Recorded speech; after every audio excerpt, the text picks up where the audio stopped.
The Power Hour is on the air, live streaming on YouTube, Facebook, Twitter, and Twitch.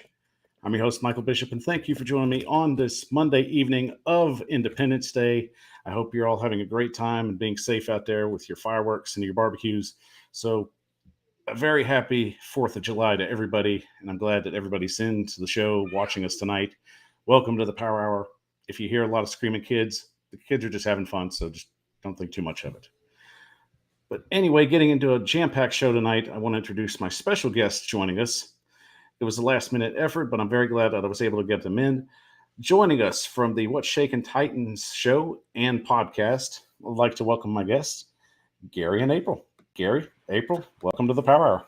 Welcome. Hey, man. Appreciate you having us on, Michael. So, first of all, we'd like to take the time just to say happy 4th of July, everybody. Hope everybody's having a wonderful day and staying safe out there.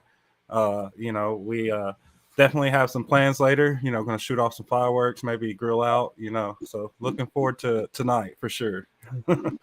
Thanks for having us. I'm excited. Definitely a lot of plans going over at Gary's house. April, are you going to be doing a little bit of fireworks shooting as well? My husband and my boys are going to see how close they can get to each other without blowing each other up. So I think I might take work inside. And definitely a reminder, everybody, please be safe with your fireworks. No one wants a Justin Tuck situation. So yeah, make sure you light them, step away, be safe out there, but have fun. We want everybody to come away with all their fingers today. Please. Fingers and toes. So we'll try and definitely. We'll get all the appendages in there. Well, all right, let's go ahead and jump into our top news. Welcoming everybody and getting to the show. I'm Michael Bishop. Welcome to the Power Hour. Let's get into it. All right. As it starts out now, the biggest thing to talk about in a short news week, it's our anniversary. Yes, that's right, everybody. It is the 1-year anniversary, or the paper anniversary, if you're not familiar. The Power Hour has been on the air for 1 year, starting from humble beginnings, basically just giving a kick to see if we can make this thing work. And it has been a fun year, to say the least. I've made a lot of new friends and acquaintances. And just as I have Gary and April here with me, this is what the show is all about. It's to bring you information, NFL tidbits, and Titans news just as we go throughout the season. And as we get ready for this next season, I definitely have a lot of great things planned. I have a lot of big ideas and don't want to give away too much, but I'm very excited to just get out there and hit the ground running. But of course, I definitely also want to give some acknowledgement to anybody starting out. And of course, bringing in Gary and April, if anyone has got a chance to see their stuff, I'll let Gary describe his show and basically tell you what the scenario is that they're doing. Gary, go ahead. Okay, so we here at What's Shakin' Titans, we're just a basic podcast show. We want to bring y'all, all the latest news topics, from the Tennessee Titans, as well as certain bits from around the NFL when it comes to like big time news. We want to also just kind of give our view and perspective on it, and just kind of let that fan base perspective kind of have its own voice out here. We really want to focus our efforts in on having, a lot of fans involved and chatting back with us. We are working on actually getting started out on actually doing live stream. So be staying tuned to all of our channels for that. We'll be working on that.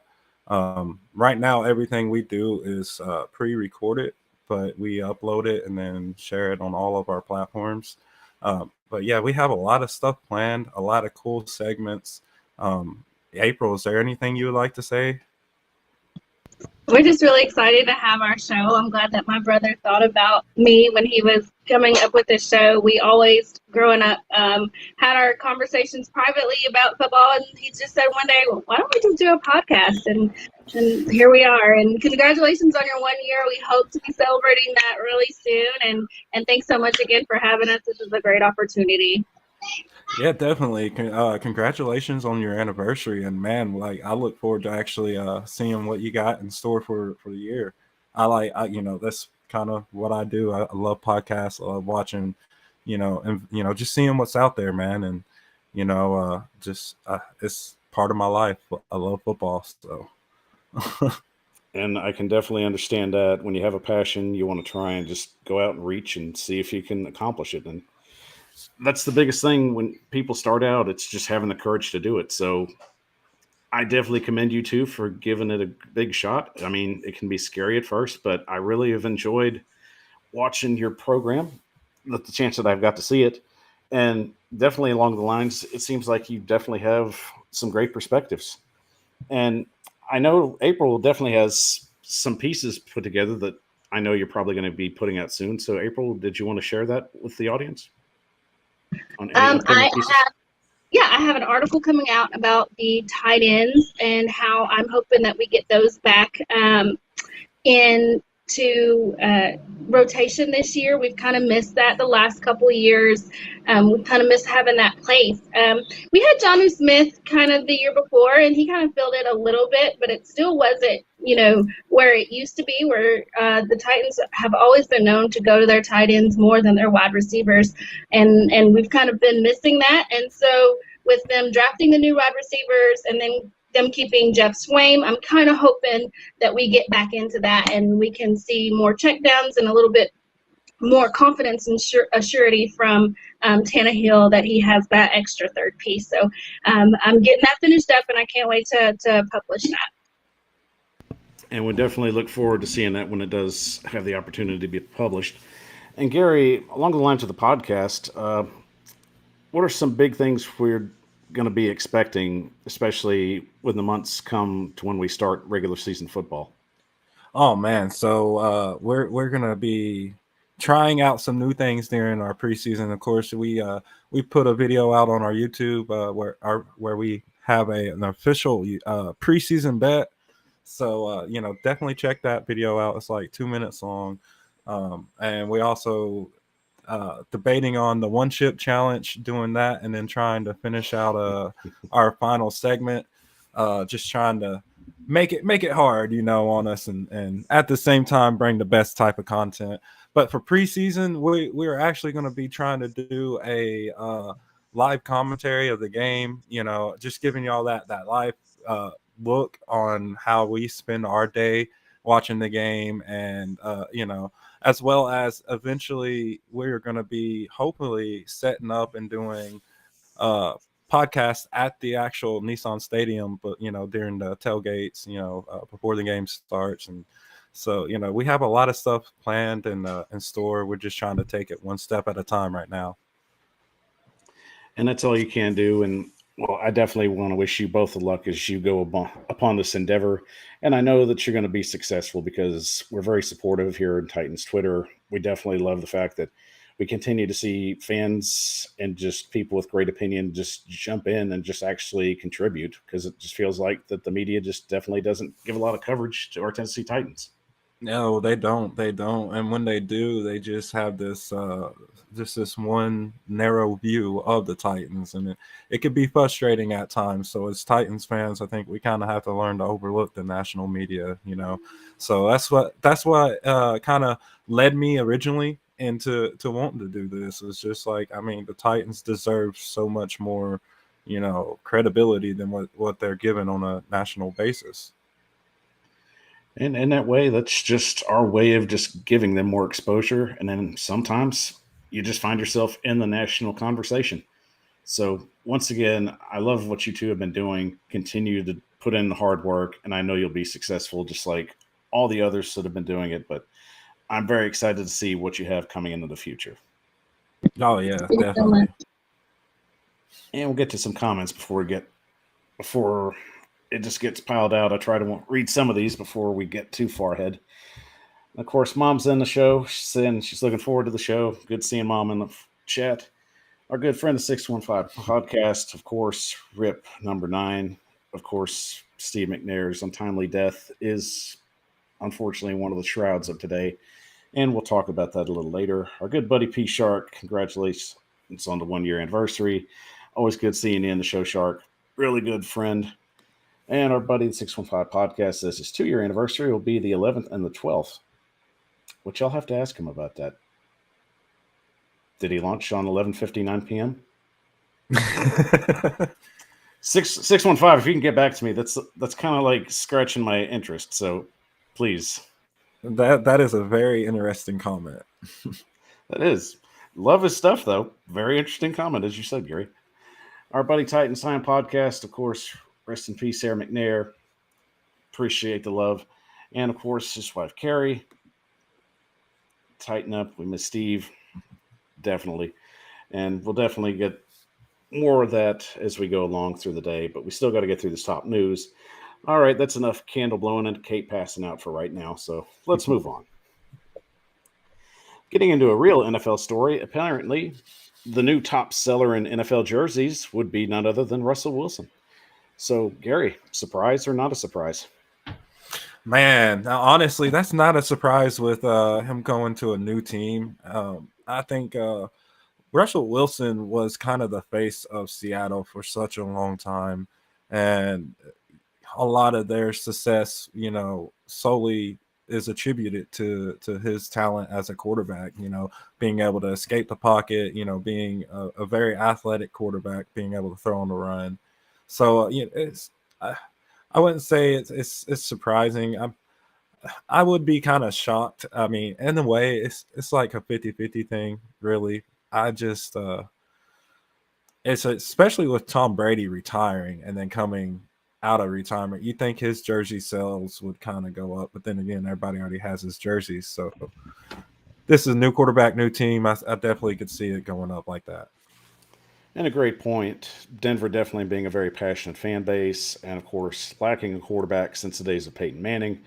So, of course, they rush out and start buying the jersey. But, of course, I've got the top 10 list right here. And, April, I'll let you guess who number 2 will be. I'm going to guess it's Tom Brady. Tom Brady is on the list, but he is 5th, surprisingly. Wow, awesome. Well, then I'm definitely surprised that it's not him. Gary, do you want to take a shot? Would it be the rookie quarterback from Pittsburgh? What's his name? I'm sorry, I'm drawing a blank. Kenny Pickett. That's a very good Kenny guess. Pickett? He is on the list, but he's number 4. Oh, man. Okay. Let's see. You're leaving us in suspense here. What about Gary wants to take another shot. Gary, I'll give you one more chance. I do. Joe Burrow. Joe Burrow is 10th on the list. Wow. Josh Allen is number 2. Oh, wow. Then rounding out the list, you have Devontae Adams. You have Kenny Pickett at 4, Tom Brady at 5, Mac Jones at 6, Cooper Kupp at 7, Justin Herbert at 8, Patrick Mahomes at 9, and rounding out 10 is Joe Burrow. That's pretty awesome to see someone outside of a quarterback having that high of a jersey sales. And wide receiver, definitely, you would seem that there's always a few wide receivers that break through the top 10. And every once in a while, you do see a defensive player, and I'm sort of surprised there's no defensive players this year. You think Aaron Donald would have made this list? Yeah, definitely. I mean, Aaron Donald is just like a freak of nature, He's one of a kind. That's hard not to, especially with them going, as far as they did last year, off of a lot of his play. I'm not surprised not to see Aaron Donald on there. I feel like if you see Aaron Donald on there, you would have to see Jeffrey Simmons on there. You would think. I mean, unfortunately, this is only the top 10 list, and I would definitely have to dig a little further to see who the first Titan would show up, and it would probably more than likely be King Henry. Oh, yeah. Oh, yeah. But definitely an interesting list, and I definitely don't think it's going to stay the same as the season rolls along. It'll be fun to see how that plays out at the end of the year. Do you have a prediction by the end of the year who the top jersey sales will be? It's really hard to say. I mean, especially along the lines, we could see a potential rookie phenom breakout. We could see a player that took a back seat last year make a huge comeback. Surprising Aaron Rodgers isn't on the list. Yeah, I seen that in the comment. Somewhere somebody had comment Aaron Rodgers. Yeah, I'm surprised Aaron didn't make that list as well. But along those lines, I mean, it's going to definitely change before the year's over. So the biggest thing is I definitely don't see Kenny Pickett lasting long on that list. No, definitely. I don't see him lasting long. I mean, we ain't even seen the man play a single game yet. So I think it's just a lot of wishful hoping and thinking right now going on in Pittsburgh. I can't blame him for having optimism, though. Definitely. I mean, we know all too well about that. So And the 615 podcast answering my question, he recorded the first episode on the 11th and didn't drop until the 12th. So it was a 50-50 split. So P Shark actually came up with that conclusion, which he was right. It was recorded on the 11th and posted on the 12th. So shout out to Shark. Yep. Shout out to the 615 podcast. definitely. I'm definitely glad that is off our minds and we can move forward. So hitting our next story, it appears that Brett Favre has come out and said that Devontae Adams could potentially have a drop-off this season with the Las Vegas Raiders. So, April, do you think that this is a possibility that Adams could be looking at less figures going into this season with a new quarterback? It's definitely a possibility. Going into a new quarterback, anytime you're going to a new quarterback or any kind of new system, you have to use that time to get acclimated. And, there is always a chance that he's not acclimated before the preseason's over. We see a lot of starters not even play in the preseason, so they may not even have that time to kind of get together. Hopefully during their practicing time that, on training camp and things like that, that they can get it together. And Gary, definitely Derek Carr and Devontae Adams have played college ball together. So you think maybe it's potentially a situation where they could just have that connection, just working together with a little bit of time that they have. But do you think it is a possibility that there might be a drop-off in this game? Definitely. I mean, there's always that possibility. I mean, going into a new team, new playbook, new coaching staff, there's always that chance of a drop-off going into a situation like that. But at the same time, he is a very talented wide receiver, and I'm excited to kind of see that chemistry that they can build together, and see what they can produce. I wouldn't say that he's going to be pulling in Green Bay numbers right out the gate. It's definitely going to have to take some time. And I guess the main question is will he be able to get back up to that type of play, or can really Derek Carr get up to the type of play of Aaron Rodgers, to give Devontae Adams those type of numbers? And I think I'll go ahead and let April start with this question, and I think we'll just make it a either or. Who do you think is going to have the better season with the Raiders, Adams or Hunter Renfrow? I definitely think Adams has a better chance, playing with Carr in college and everything like that. Gives him kind of like that history. So I'm going to look for Adams to have the better season this year. I'm going to watch over everything, kind of just see how it plays out. But I think he might have a better chance of having a better season this year. And Gary, I'll give you the same question. Yeah, I'd have to agree with her. I'd say Devontae Adams is definitely set up, to have the higher chance to have the better stats out of the two. I think being a reliable target that Derek Carr can count on, giving him that extra over the top target, I think will definitely not only give him that push in the numbers, but and all the other stats as well. And in a loaded AFC West, the biggest question is which team is going to come out on top. Gary, I'll start with you. With what the Raiders have right now, where do you think they could finish in this cluster of a division that's going to be basically coming down to a fist fight with all four teams? Man, yeah. So I'm definitely excited for the whole AFC. I mean, we are stacked this year. In every division. So it's going to be a tough one for us. As far as their division, I could see them, probably coming in second, maybe being right there competing for the top spot. But I think there's a lot of stuff they'd have to prove to us still, as an overall, from defense to special teams and just, the coaching staff, I just have to know more before I can say that they're going to be the best one in their division.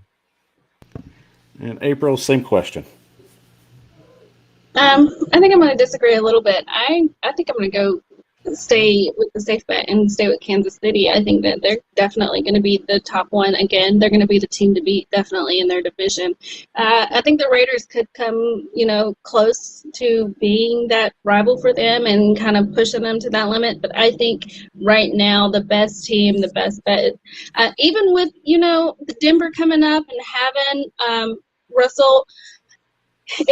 That one may be a tight race too, but it's still going to be hard to see how quickly Russell gets accommodated to the new playbook, to the new team, to the new receivers, and everything like that. So I'm going to say that Kansas City is going to have the best chance at coming in hot here. And you both bring up good points, but the one thing that I worry about is the Los Angeles Chargers. To me, I just feel like they went out, they spent a whole load of money. They revamped their defense, especially with the addition of Khalil Mack. So I would have to say that I would lean heavily on the Chargers to win that division. As good as Kansas City is, and as many times as they've won it in previous years, I just feel like the Chargers knew that this was going to be the year they had to go out and build around their young quarterback, who is playing at a phenomenal level, and also to extend the plays of that defense to help them more competitively, especially moving forward. Yeah, I definitely see your take, and I agree with that. I think of all the years, I think for Kansas City, I'm just this is the biggest question: is Kansas City still going to be the top team? Now that Patrick Mahomes don't have his go-to target in Tyreek Hill. And a lot of times when they weren't on the field together, Patrick Mahomes wasn't playing, that good. So I really think if there's a chance for any team in this division to overthrow the Chiefs, it's definitely this season. And the 615 podcast brings up an interesting point. Jonathan Hutton, who was on his roundtable last week, said that Justin Herbert would win the NFL MVP, which I don't think is too far-fetched. And he also said for both Gary and April to check out the media roundtable that he did last Wednesday with Kayla Anderson and Jonathan Hutton. It was a very enjoyable watch. Make sure you check that out if you're watching the show right now. Shout out to the 615 podcast for that. And yeah, April, we'll be glad to watch it. Yeah, definitely. We will check that out. And April, I'll finish with you on this one. With the Chiefs in the current situation that they are in, is there potential that they could sneak in as a wild card, especially with the physicality that this AFC West brings this year? You never want to count out Andy Reid. That's the great thing about them, that he's had so long with the team, and now that he's had kind of a taste of winning, it doesn't seem like he's going back. So I definitely would put them as a stronghold for a wild card, if not the division winner still. I know that they did lose Tyreek Hill and everything like that, but I just think that it's not going to be enough to kind of really deter them too much. Andy Reid's an old pro, so he'll have his team coached up and ready to go. That he definitely does. It'll be very interesting to see how this plays out as the season progresses, but the AFC West could very well be top to bottom the best division in football. Speaking of bottom divisions, let's go ahead and talk a minute about the potential of what Davis Mills could be doing this upcoming season. Basically, from NFL.com, it seems that Lovie Smith is feeling that his quarterback could be their guy, maybe for the long term. So, April, really, can Houston find success with Davis Mills in a long-term setting? I don't see that they couldn't. I think anything this is the NFL. Anything could definitely happen. Now, is it going to be immediate? Probably not. He's going to need some time to get acclimated over there. It's going to be different kind of watching him because there's not a lot of tapes and things on him. So it may come out kind of like a Deshaun Watson thing. It was really quick there wasn't a lot of tape. They had a lot of success, and then it kind of started to dwindle down a little bit. Will it be like that? I'm not completely sold on it. I definitely think that there's a chance, but I think that he needs to definitely gonna have to have some time to get acclimated. But it's the NFL. Anything can happen. And Gary, while he shows the intangibles of having success as being a starting quarterback, one key factor that I think Texans fans have to rely on is that Tim Kelly, their offensive coordinator, is no longer with the team. Now, in fact, the quarterbacking coach of the Tennessee Titans. How do you think that will affect his future going forward? Oh man, that's a really good question, because being thrown into a new offensive coordinator, a new scheme, that can affect a quarterback. I mean, let's look back at Marcus Mariota and all the different, offensive coordinators he had to go through, and it can really ruin a quarterback's trajectory in the NFL. So hopefully, they find somebody, who will be a good fit for the organization, and then they can actually start building around, him. If they feel like he is, their guy, they can start building around him, give him weapons, put a line in front of him, you know. So yeah, I mean, like April said, there's always that possibility, and I think it's just still a little too soon to really say yes or no on is he the guy.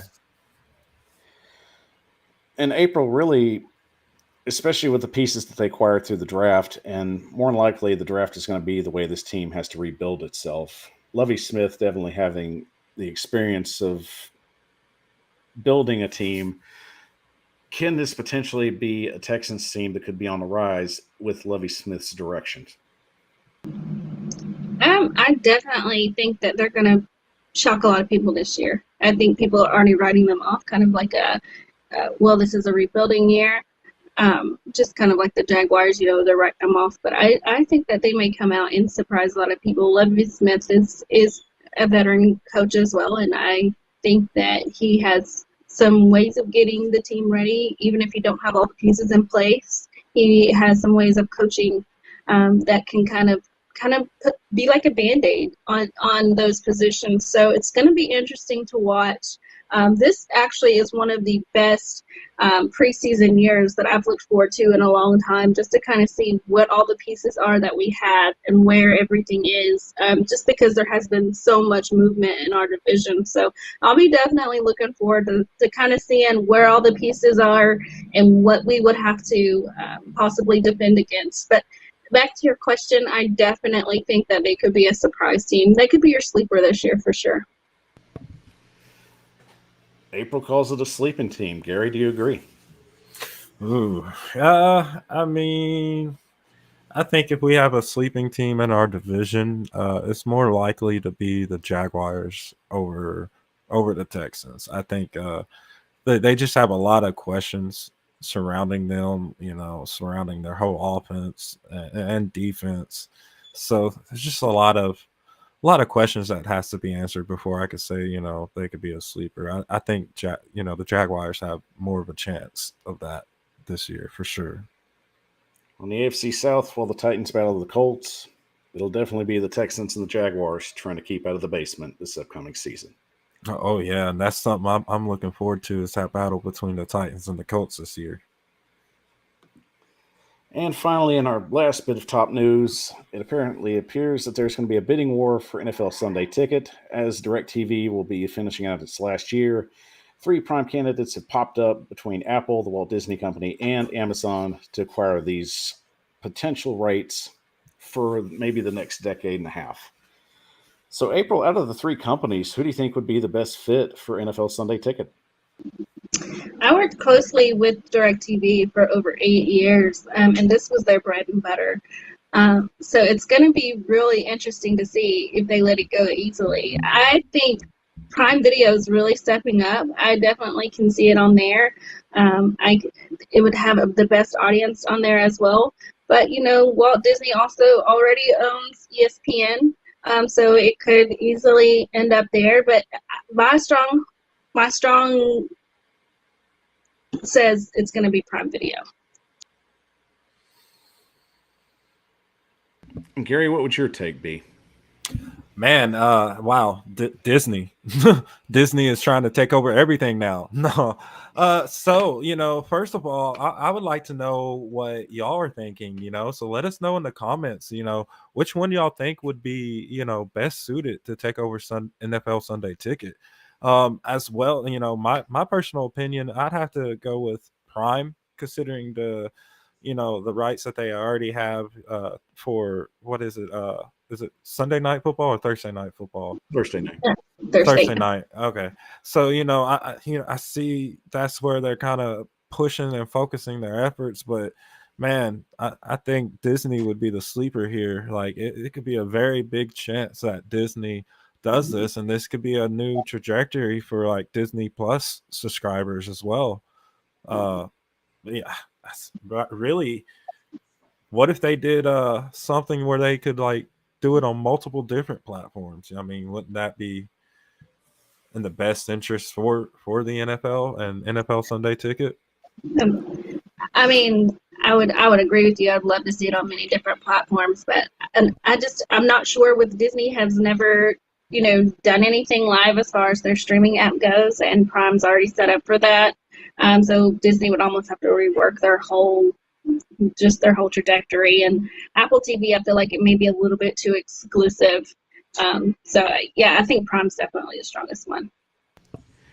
And great points by both of you. But one thing that does make me a little hesitant, and this could be just down the road, kicking the can, basically.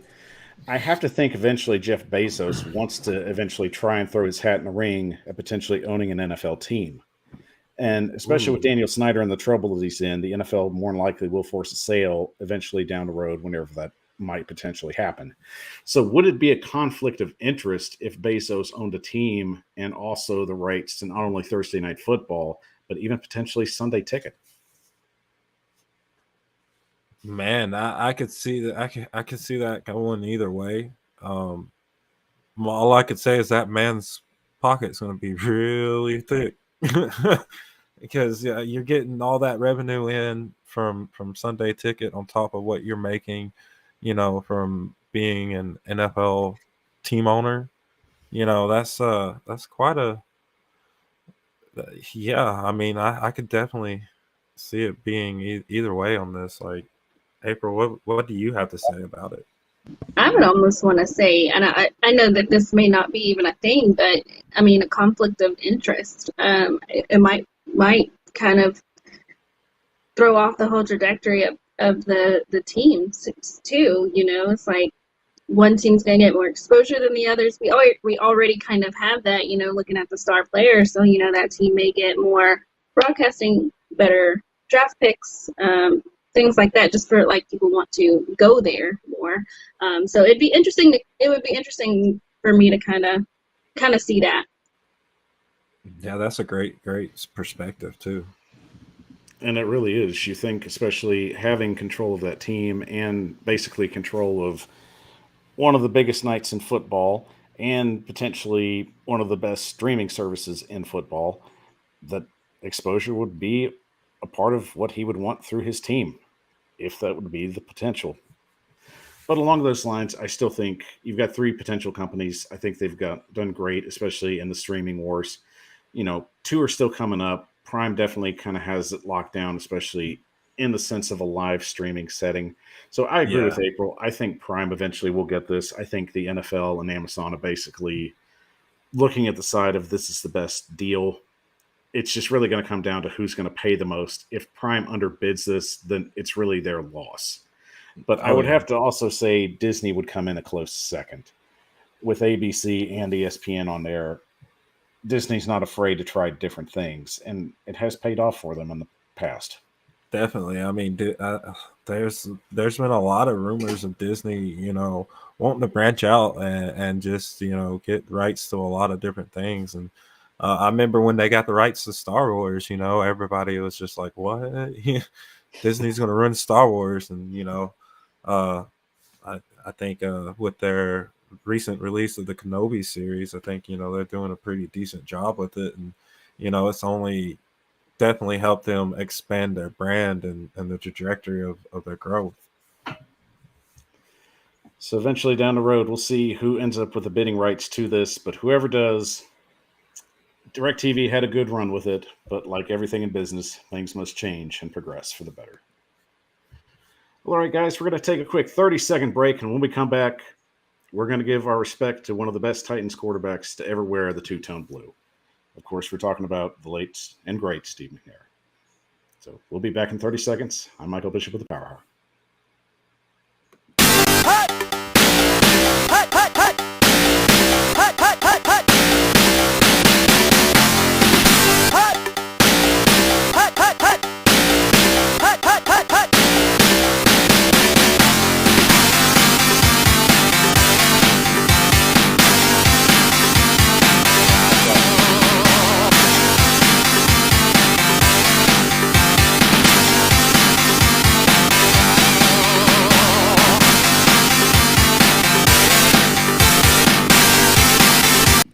The Power Hour is on the air, live streaming to you on YouTube, Facebook, Twitter, and Twitch.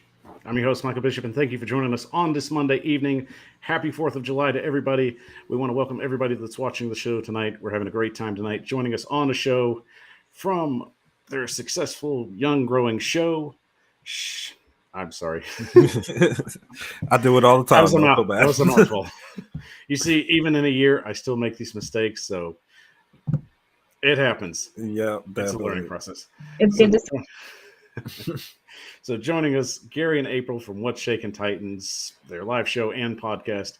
Gary, April, thank you very much for being on the show tonight, and I wanted to make sure you gave a chance to shout out to the audience and let them know where to find all your great content. Definitely. So real quick, we just want to shout out to everybody who's been showing us support, on all our different platforms. You can catch our podcast and our videos on YouTube, Spotify, Anchor, as well as we have a Facebook page, a Twitter page, an Instagram page. We are working on starting a Twitch and just kind of trying to grow our product. Most of our videos and podcasts will definitely be on YouTube. We also have a website. If you go onto any of our pages, there's links to everything. So you can definitely check us out. And, if you go to our websites, we have articles that are being put up, and we'll have all of our content. It is a work in progress, but we just want to kind of build a brand, and something, to where we can speak out and talk about how we feel. April, is there anything you'd like to add in on all this? Yes, thanks so much for all the support and love that we've gotten on Twitter. And again, thank you so much for allowing us to be on your show. This is awesome. It's great exposure, and I love the questions. It's great for us and great for you. So this is exciting, and go check us out, guys. We're about the fans. We have a couple of bets, a couple of challenges. So you have to watch the video to find out what's going on. We're not going to give you any tidbits here. So. And we once again thank you both for being on the show tonight. They've got great content. They're up and coming in the world of Titans Twitter. Check them out. Follow, like, and subscribe on their pages. And I'm going to jump in on that too. And don't forget, if you love the show, help it grow. Follow us on Facebook, Twitter, Twitch, and TikTok at the Power Hour 615. If you're watching online, make sure you hit the little subscribe button right down on the bottom of the screen. It's right there. It's a little red button. You can't miss it. It's red. I'm helping you. You don't have to look through anything. It's right on the bottom. Just click it. You're good to go. And don't forget, next month, April 15th, we're going to be doing a live Madden tournament when the game drops out.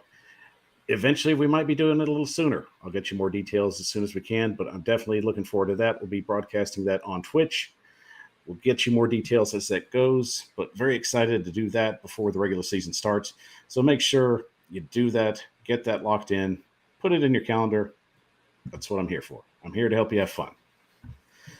Well, all right, Gary, April, we'll go ahead and get serious for a minute and show our respect to one of the best Titans that ever played the game. It's definitely a tough day, especially when July 4th rolls around, knowing that we basically came in and this news didn't drop till later in the evening, where most of us had already had our celebration and our time with our families, where it came as a shell shock that, of course, as I said, one of potentially the greatest Titans to ever play in the state of Tennessee lost his life to a senseless act of murder. So to start out, we start at the beginning, and Along the lines, this was basically Steve McNair's breakout year at Alcorn State. He was in the Heisman runnings and finished third, if I believe correctly, and was very, very well received in the draft, potentially Definitely. even going at number one. So, Gary, any fond memories of this draft, if you had the opportunity to remember any? Yeah, so I remember, if I'm correct, Steve McNair being drafted in the first round. He was the first African American to ever go in the first round at the QB position, if I'm correct. Now I'm not 100% sure on that, but I'm pretty positive on that.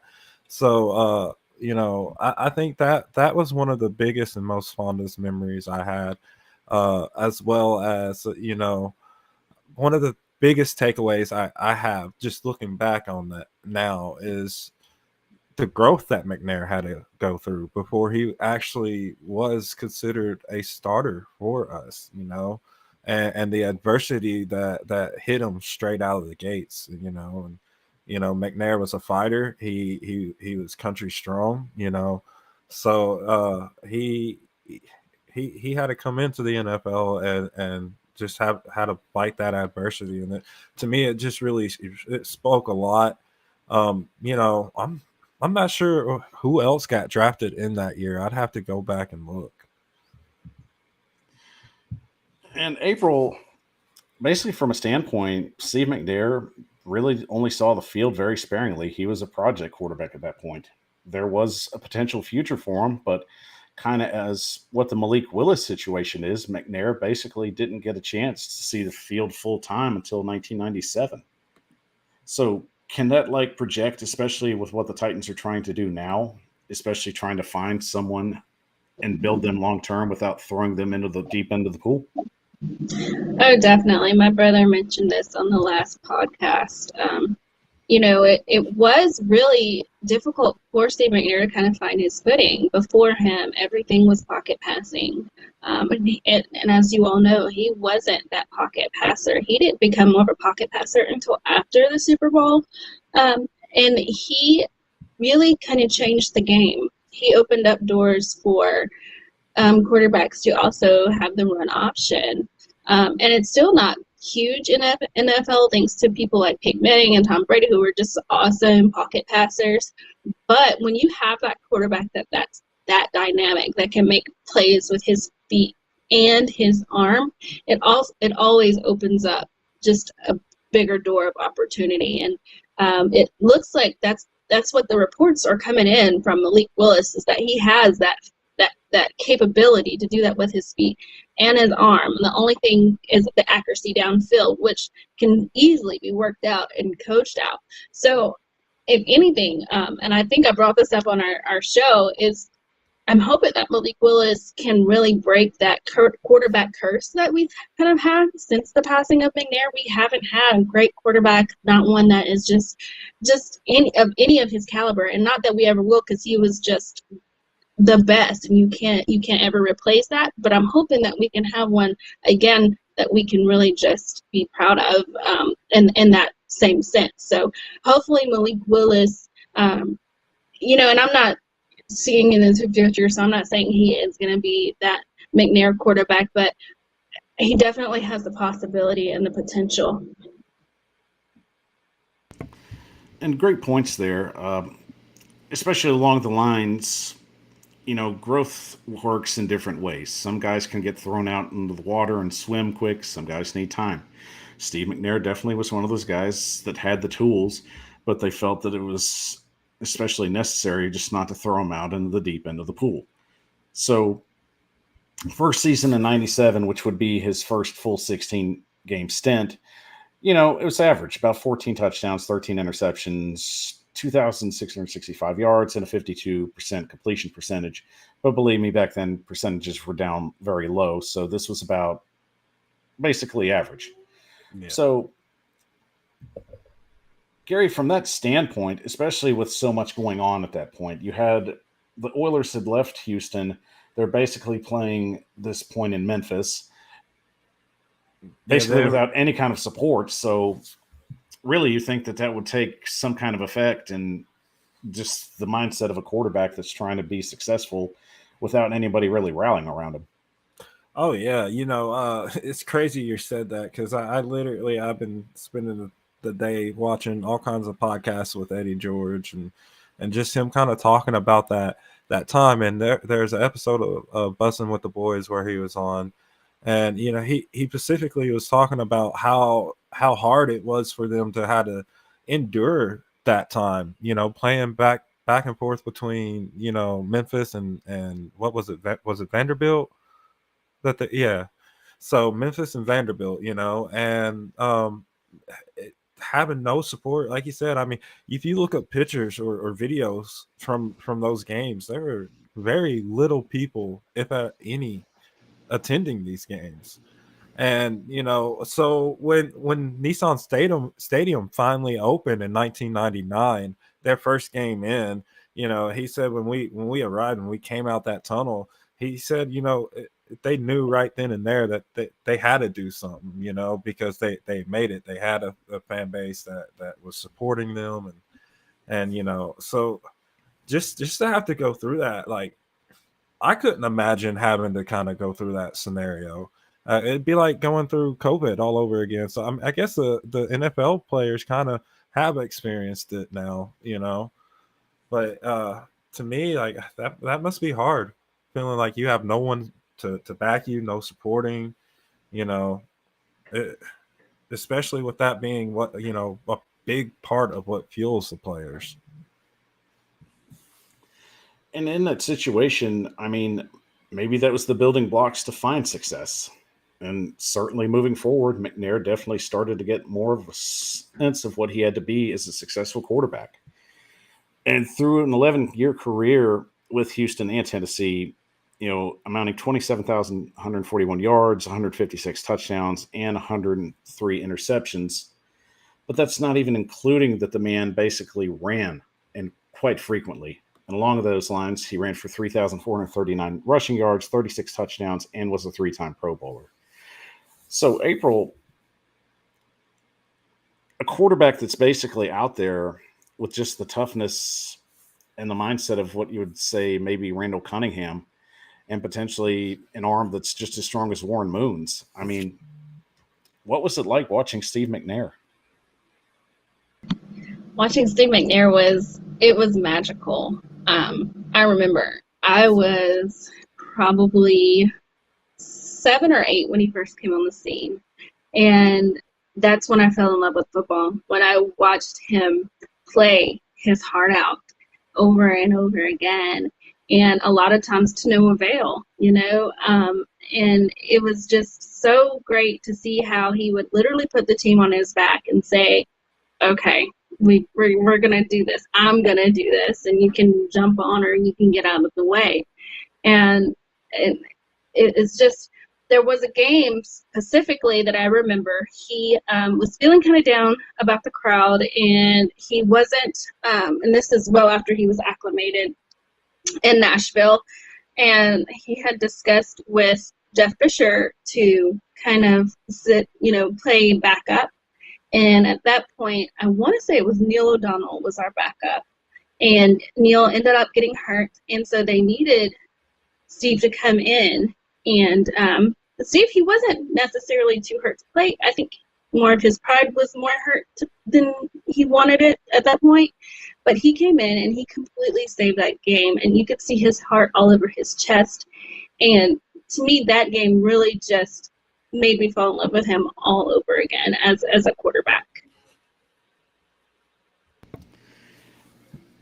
Not only just a vocal leader on the field, but also just a great contributor basically to the city of Nashville and his home in Mississippi. Just a great person and a great one that would donate his time and efforts to younger children, especially disadvantaged children that had no opportunities or anything to advance themselves, not only in the classroom, but in life.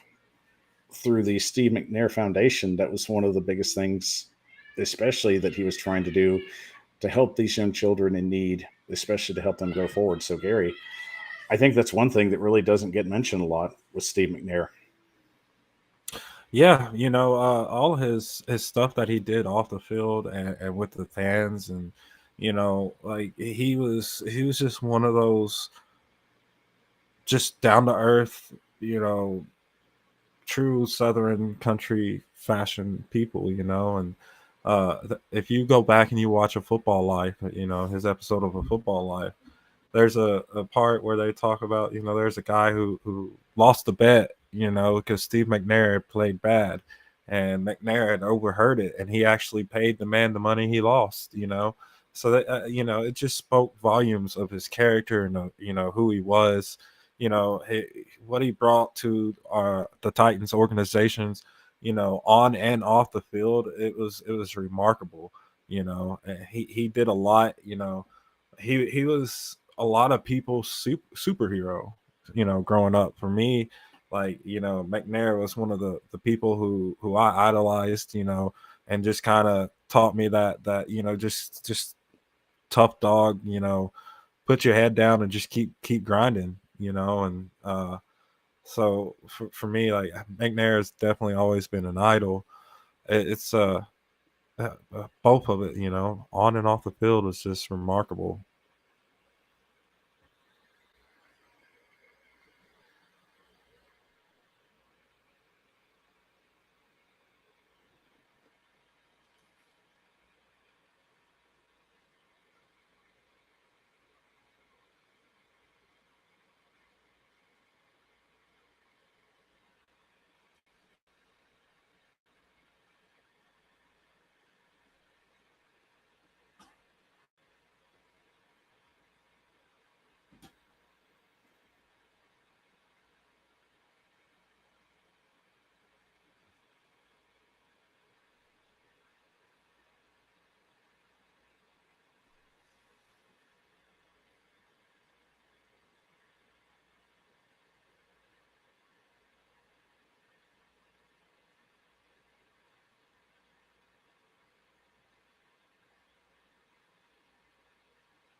Yeah, bugs in my mic. Sorry, y'all.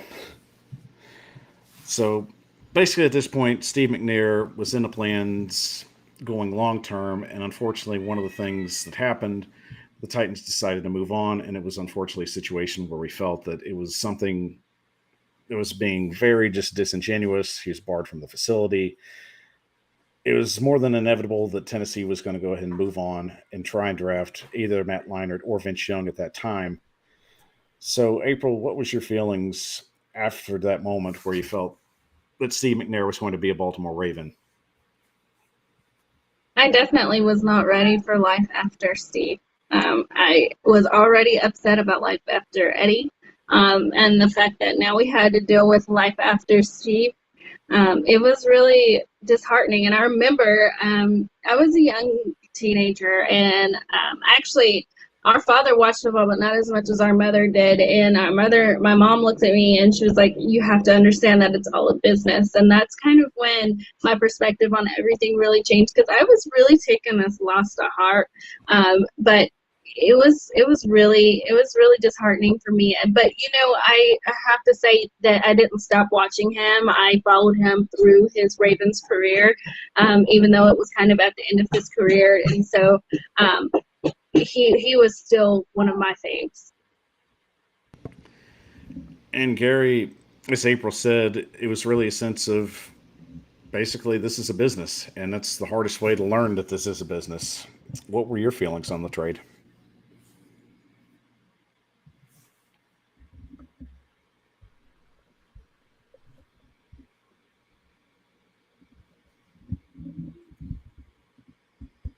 Gary? We may have lost Gary's audio, but I will say that trade made it easier for the AJ trade to go down, because I had to remember it's a business. Exactly. And I guess we're having just some sound issues today, so our apologies. We'll try and keep going. Maybe Gary can get back in. So our apologies for that. So after that situation, Steve McNair played a couple of years in Baltimore. The most successful one was his first year, where the Tennessee Titans ended up beating the Baltimore Ravens ended up beating the Tennessee Titans at home, basically Steve McNair's homecoming, and it was very bittersweet. But it was a year where McNair definitely had a lot of success. The Titans ended up knowing that Vince Young could potentially be their quarterback, but Steve McNair also showed that he wasn't done yet, especially clinching a playoff berth and eventually getting a chance to play in the AFC divisional round against a mighty Indianapolis Colts team led by Peyton Manning.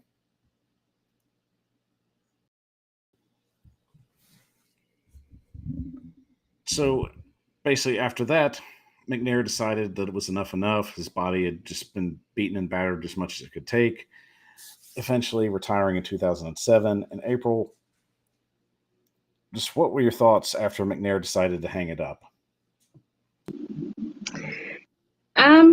I was really sad at the fact that we were done watching him be the best that he could be. But I was happy for him because I feel like when he went out on that field, he literally left everything out there. And it was good for me to kind of be able to see him put himself and his body first for once. I think he kind of knew that his body just couldn't take much anymore, and it was a sad thing to watch, but it was also it was kind of bittersweet because it was the end of an era, and we were all excited to see what or who we had next, although we had a series of unfortunate events and we still haven't found that what's next. But it was really good to kind of see him in that bittersweet moment of he had a great career. I'm really sad that he did not get a Super Bowl before he left, but I'm glad that he got a full career. And it definitely was a very strong and memorable career, and even arguably one that deserves to be in the Hall of Fame from some people. Oh, yeah, so, definitely. Unfortunately, 2 years later, we find ourselves in a position not thinking about it until, unfortunately, the event happened. And it was at that time this year, in 2009, on Independence Day, we found out that Steve McNair was brutally murdered by what would have been a woman that he had been romantically involved with, unfortunately, where she took his life and her own. And it's a very sensitive subject to a lot of people, and I definitely don't want to cover a lot on it, especially to take away from Steve McNair's legacy, but I do think this point has to be made, just in the sense to just make it clear.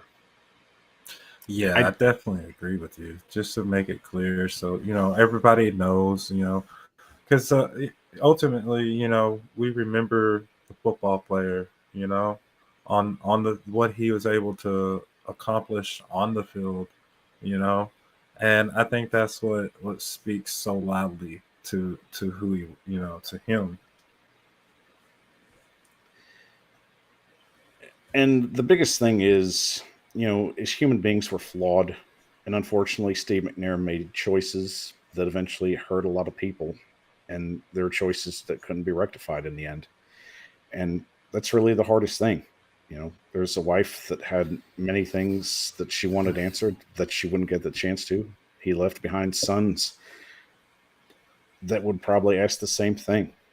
But the biggest thing we try to take away from this is the flaws that he had as a person. Unfortunately, it shouldn't overshadow the person that he was in the community and also to all of us. I don't condone his actions, but I don't condemn them as well. It's a situation of, it's like watching a great movie with a really bad ending. You wish it could have changed, but it is the way it is. And unfortunately, that's all we can do. However you feel about Steve McNair is however you're going to feel about him. And that should be your opinion. That's fine. My biggest takeaway of this is, as human beings, we all look up to people. We idolize people in a sense because they inspire us. They bring us to a point where we can see good in them. And we strive and push that to our lives every day because it's inspiring. But I always remind people, be careful who you follow. Because sometimes following someone blindly is the worst thing you can do. There are flaws in people. But with Steve, there were flaws in him. But I also say you have to look at the good that he did as well. April, I'll let you give your thoughts as well. I think you said that exactly amazingly. You have to draw that line between his football career and who he was as a person. I personally think everyone makes mistakes, and that's all it was. He had just made a mistake. Unfortunately, that mistake ended up costing him his life. But at the end of the day, he was an amazing football player, and he deserves as much. He deserves to be remembered for what he did, and who he was as a football player and as a person, as a father, and as a husband, beyond the mistakes that he made. And that is a great point. And I'll also point out to our audience, because everything's a learning process and it's a life experience. We all make decisions, and in the end, those decisions can not only affect ourselves, but the people around us. So it's important to remember what we do and how we do things. There's always somebody that can be affected by it. So I do take our time in this show to make sure that we send our love and support and prayers to the McNair family, as always, at this time of the year, because out of all the people that did care for Steve McNair, it was his wife and his children that cared for him the most. And there were questions that were unanswered, and there's hurt there that might never go away. But we send our love and support to them because of those actions. We want them to know, even though that this did transpire, that this is a situation we stand behind them with. And Gary, I'll go ahead and let you give your thoughts on the Steve McNair situation as well in this whole aftermath. Well, I think y'all really hit it, just spot on. We're all humans. We've all made mistakes. It's stuff happens sometimes, and it's up to you whether or not you choose to look at that mistake and allow that mistake to define who that person was, or you look at the body of work that he created outside of that one mistake and you let that be what defines, and for me it's his body of work, the character, the toughness, the just the battling through all them injuries, who he was on the field, it to me that will always speak louder than a mistake. We all make mistakes, and if we can't learn to forgive and move on, it could be devastating. It could hurt who you are as your character even, and now looking back in it and the aftermath,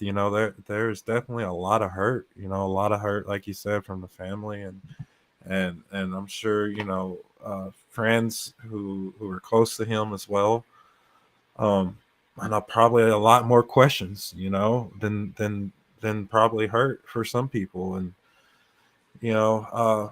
I think just looking back on the aftermath of everything, it's just very important we remember what this man put himself through to bring a team that went from Houston having a fan base to spending a few years with literally no fan base into Tennessee, into a new name, new place, and just put the team on his back and say, you know what, let's do this. And to me that speaks volumes of over a simple mistake. And it's definitely important to also remember that our support goes out for the McNair family as well as Steve McNair, because without their love and support of him, he wouldn't get up every day and do what he did and be inspired to do that. Definitely. And I would have to feel, as a father and as a husband, that's part of life. That's one of the great joys you have, is to know that you get up and be with your family and your children at that time. And I won't go too in depth with what Steve McNair was going through. That's nothing I can really answer. It's a situation, what he was going through, that he felt in his mind was the best situation to go through. And as I said, I can't condemn it. I won't condone it either. But as I said, with these gravity mistakes, you're responsible for your actions and your consequences as well. And unfortunately, Steve McNair paid the ultimate consequence. And I wish that it was a situation that he could have resolved with his wife. I wish it was a situation that never occurred, but it has. And in a situation like this, it's best to just try and remember that even though, one misdeed that he had done and the hurt that he put there as well, that there was good in this man. And there was inspiration in this man. And that's one thing we should take away from it. As bad as the sin was, we love the person even more because we saw the real good in him.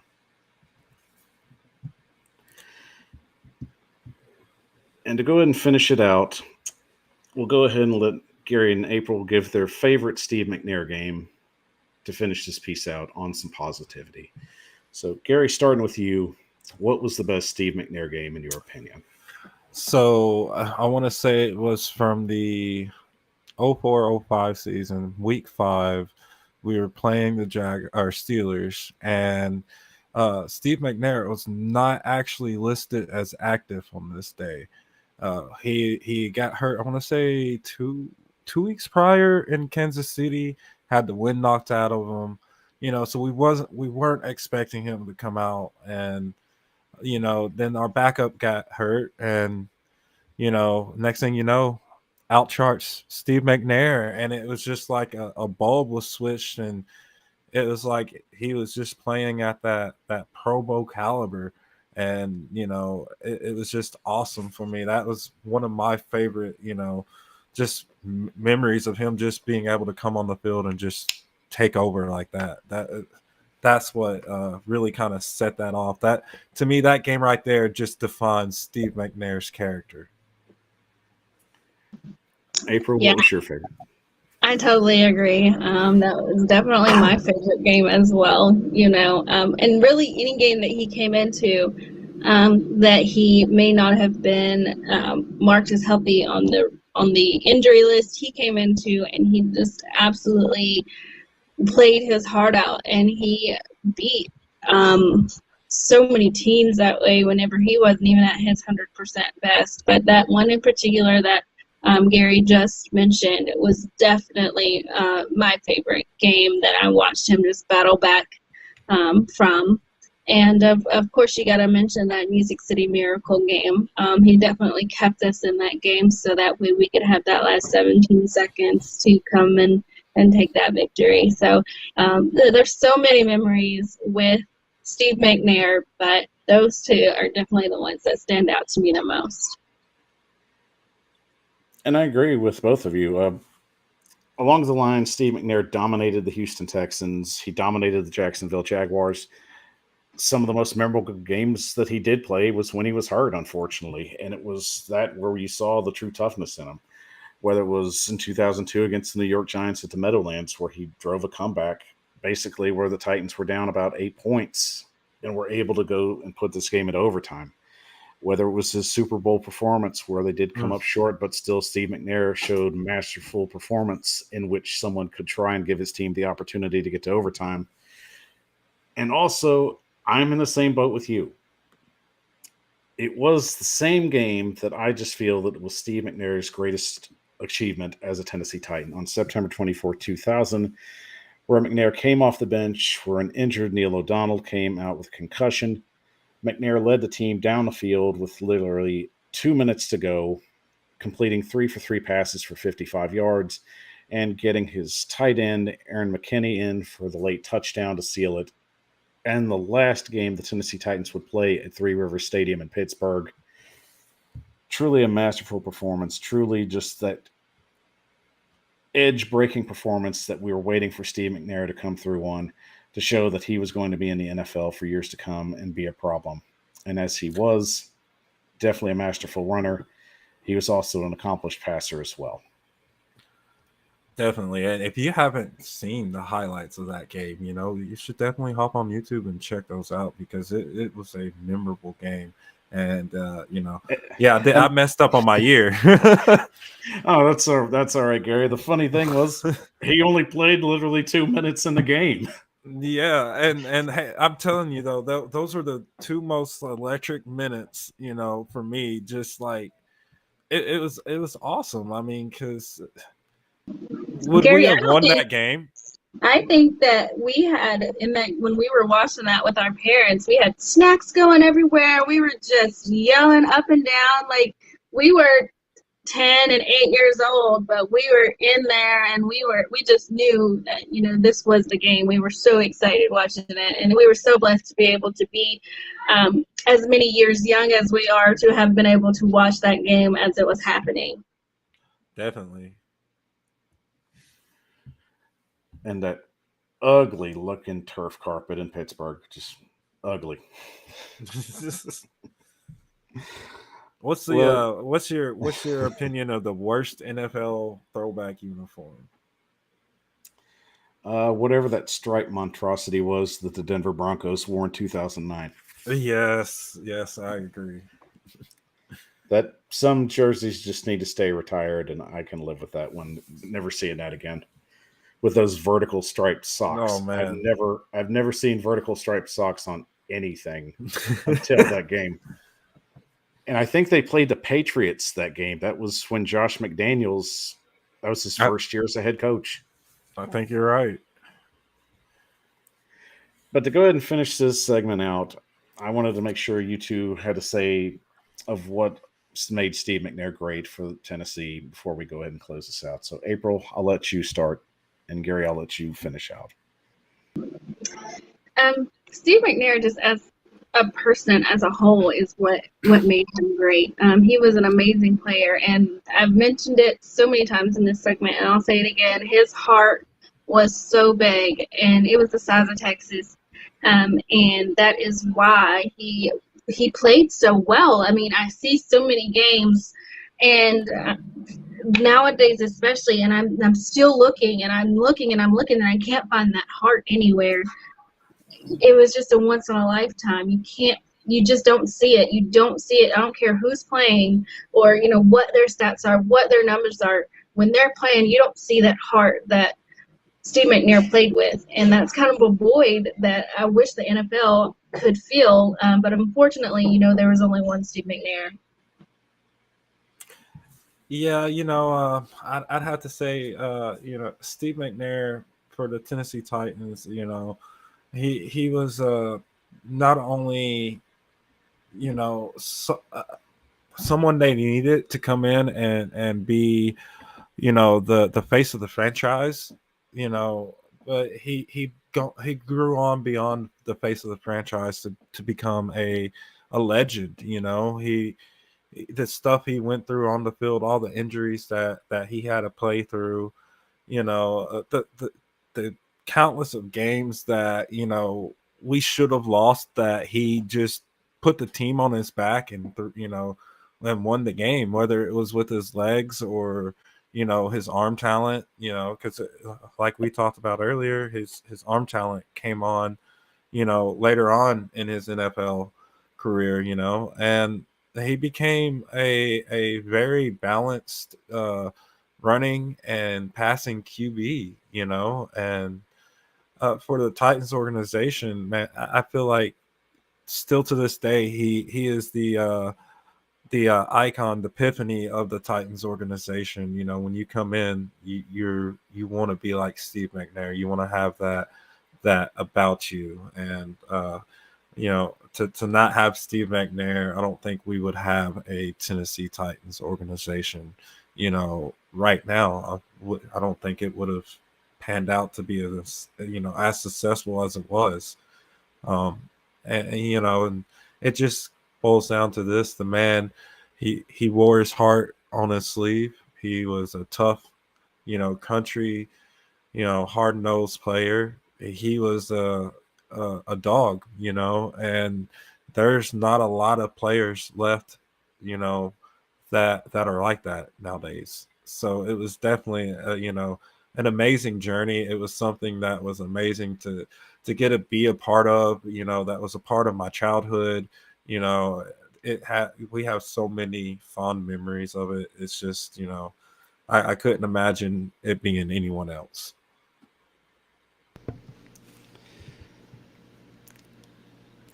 And it just seems like it's incredible that we were able to witness the greatness of Steve McNair. Basically, like a summer day, he just came and went just as quickly as he was in the league. It's easy to remember the people that we get to watch and grow up with and that we think they'll be there forever. But unfortunately, that's not the case. We see that all the time. We see that with people that are eventually going to go on and do other things at sports, eventually get into broadcasting, eventually just become entrepreneurs. Maybe we see them around in games, but unfortunately, in the case of Steve McNair, we didn't get that. We only got to see we only got to witness his greatness for a brief period of time. But it was an amazing sight to witness. For someone to be as hurt as he was, that would give everything that he could to potentially win games and just show how tough he could be in the moment, especially when the moment was bright. And for that, we thank Steve McNair for giving everything that he could for Tennessee, for the Titans organization, and for just being the person that he was, that we got to witness growing up and seeing him. It breaks the heart, especially knowing when you have to say goodbye.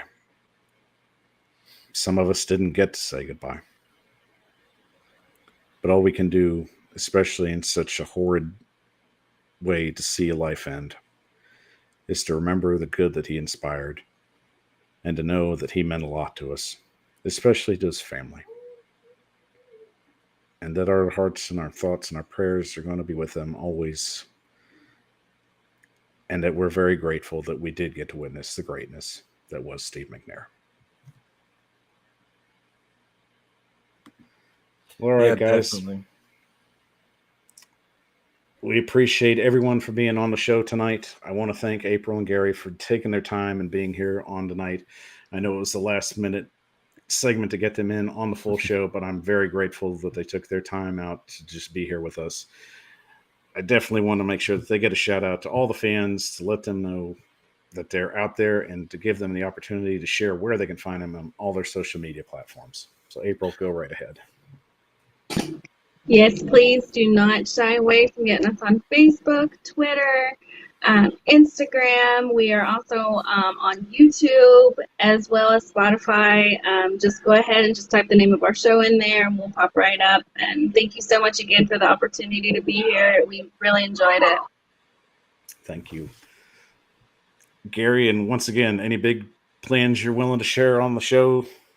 Anything upcoming? So we will be doing a podcast. We're planning on releasing it, I would say, Thursday, and it's gonna be us breaking down our. Sorry, let me organize my thoughts here.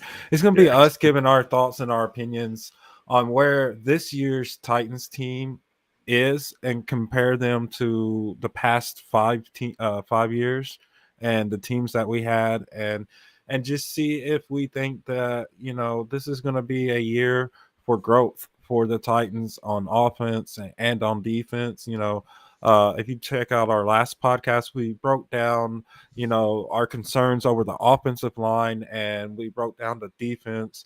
The Titans definitely have a chance to have a franchise first of finishing with the number 1 ranked defense. So I'm really excited to kind of see if we can achieve that. I'm really concerned about our offensive line, so we might focus in some more on that and just kind of break that down and do a deep dive on all of our personnel. We have a lot of content in store and that is already just kind of stockpiled that we are really excited and ready to kind of push out there to all of our fans and to all the Titan fans out there on the Titans Twitterverse. Like my sister said, we want to just first of all give y'all a big thank you, because none of this would be possible without y'all. So we thank y'all for all the support, and definitely stay tuned because we got big plans. Well, thank you once again for joining us on the show. Very honored and very grateful that you took your time to be on here. We hope for the best and all the success for you going forward. We look very, very much forward to see what you bring to the table. Well, definitely, man. And we look to maybe hopefully have you on What's Shakin' Titans one day. I'd be more than honored to be there. I'll definitely keep my calendar clear just to make sure I have the time. Because Same. two rising young stars like yourself, I definitely have to make sure I can fit in your schedule. Well, all right, guys. I thank everybody for joining us on the show tonight. Don't forget, if you're watching on YouTube, make sure you subscribe on the way out and ring the bell for more content. Make sure you do that. That's important. That's how we grow. And don't forget to follow me on Facebook, Twitter, Twitch, and TikTok at the Power Hour 615. We've got a lot more coming up this year, so make sure you don't miss it. Thanks. A special thanks to Gary and April for joining us on the show tonight. I'm Michael Bishop of the Power Hour. Take care and tighten up. Tighten up.